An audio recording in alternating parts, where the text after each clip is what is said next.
Hello everyone, my name is Brad Peacock. I'm an organic vegetable farmer from Shaftesbury, Vermont, and have been a part of the Catalyst Leadership Program. Today I am talking with you about economic justice. Greetings! My name is Matthew LaFleur. I'm from Grand Isle County of Vermont. I am a disability rights advocate. This is my daughter, Whitney Davis, and her daughter, Taylor.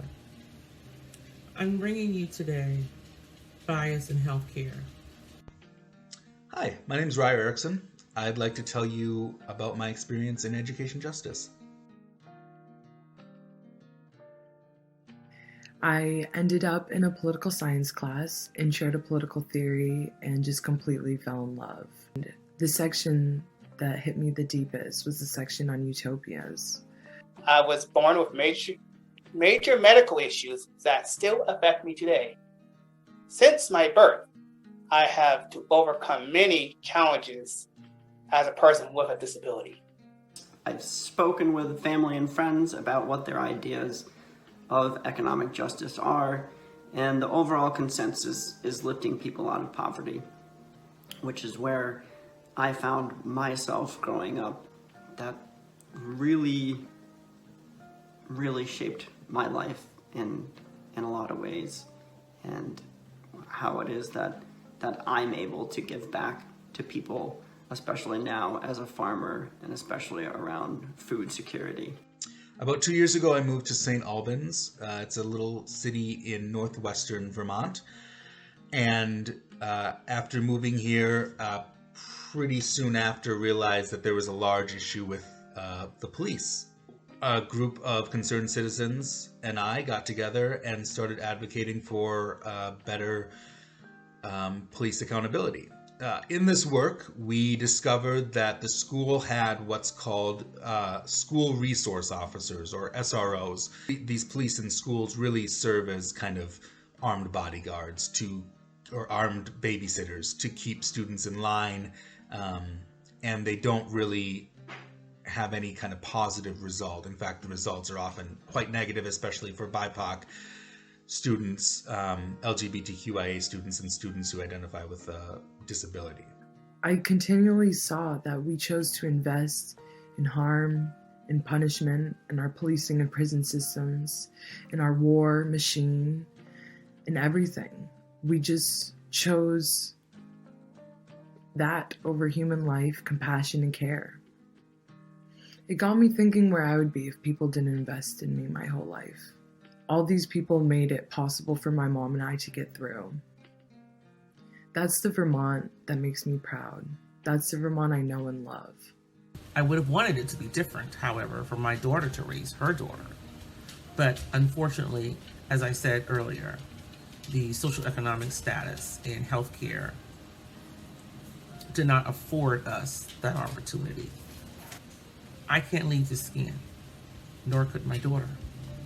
And yet, she's no longer here with me because people, one, didn't see her illness as something that needed to be addressed right away. And I feel, personally, because of the color of her skin, the hindrances were truly from systemic racism and white supremacy culture. When I was young, grew up during the Reagan years, where it was all about the welfare queen or takers, and I just can't tell you how detrimental to one's psyche and society that can be, and that is not who we are as a country, and I know it's just not who we want to be. From free education, to free lunches at school, to comprehensive healthcare benefits, to housing the homeless, all of it was hit with the word impossible, and I was sick of it. This is why I choose abolition. This is why I choose to divest from the war, prison, and police machine into love, community, and care. There is no end to what I won't do for my kids. And at the same level, there is no end that I won't do to protect people. A person should always receive good health care, regardless of personal characteristics, identities, or traits such as race or gender. Unfortunately, certain implicit bias exists in healthcare. Bias can lead to people receiving poor treatment, receiving inaccurate diagnoses, or experiencing delays in diagnosis. I have found out that people with disabilities, people still do not receive equal consideration for organ transplants. This concerns me because I still struggle with medical issues. This law needs to change because, one, I am a human being and I deserve equal access to medical care. Two, we all deserve equal access to medical care. If you can deny me my rights, then you can deny other people their rights. Our state is currently in the process of constructing a mega prison. This prison will be around $50 million. While I said earlier, our high school still needs to be replaced. We have people around the state that need housing, and we need other social safety nets. When we speak of economic justice, some of the large things are just pay equity. It's very important when we're talking about lifting people up and lifting people out of poverty, to give them the wages that they have earned and deserve. For the ones who decide they will triage health care based on color of skin, I will say this to you. Shame on you. Shame on you for the thousands, millions of lives lost because you decide that your bias was more important than saving that person's life or the oath that you took to do no harm. I attended roughly 28 school board meetings. I attended roughly 10 meetings that a committee was set up to investigate the SRO situation. I wrote numerous emails to school board officials and to our superintendent, and I also ran for school board. At the very beginning, we were laughed at, we were scorned, we were made fun of. And after 14 months, we were able to walk out of a school board meeting having just witnessed them removing the SROs from our schools. I received threats, I received nasty comments almost daily through Messenger, Facebook Messenger. I put a lot of my mental health on the line. I did a lot. And it all was worth it because I knew that at the end of the day, my daughter would never come home as she did one day and tell me that she had to hide in the bathroom because a police officer was in her classroom. Prison abolition is about so much more than the eradication of our jails and prisons. What it requires is truly transformational. It demands a change of the status quo around how we respond to and define harm, rehabilitation, and other social issues that land people in prisons in the first place.